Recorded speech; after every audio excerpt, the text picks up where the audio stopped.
احنا من خلال هذا الإحصاء هذه المعطيات ديال موضوع الشغل تنعتبروها جد مهمة.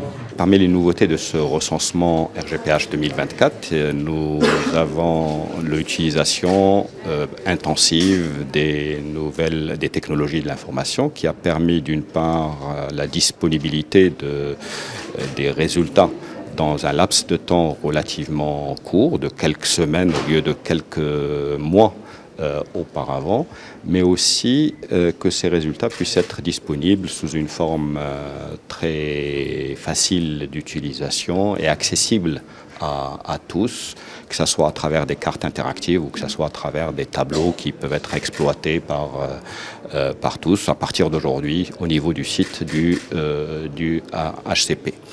Le constat qui est fait, c'est que la société marocaine connaît de grandes transformations. C'est ce que montrent les résultats de ce recensement. Des transformations d'abord démographiques, puisque la pyramide des âges est en train de s'inverser et la population de plus de 60 ans est en train d'augmenter. Elle est aujourd'hui autour de 14%.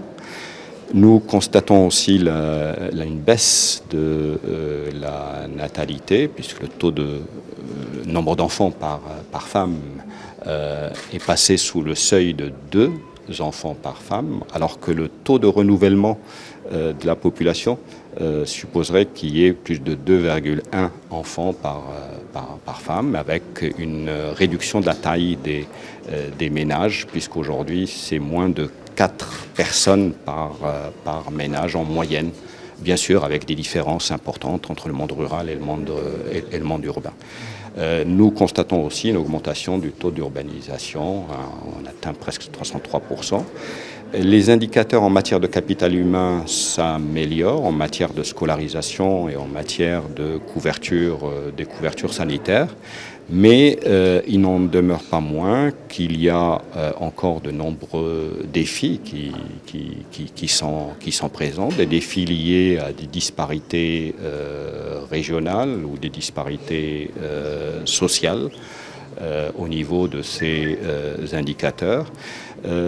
Des défis en liaison avec la concentration des activités et des établissements économiques au niveau de certaines régions, et donc aussi des implications sur l'emploi. Des défis liés aussi à l'autonomisation des femmes, puisque on constate que à un moment où le nombre de ménages dirigés par des femmes est de l'ordre de presque 20%, nous constatons que le taux d'activité des femmes demeure relativement faible.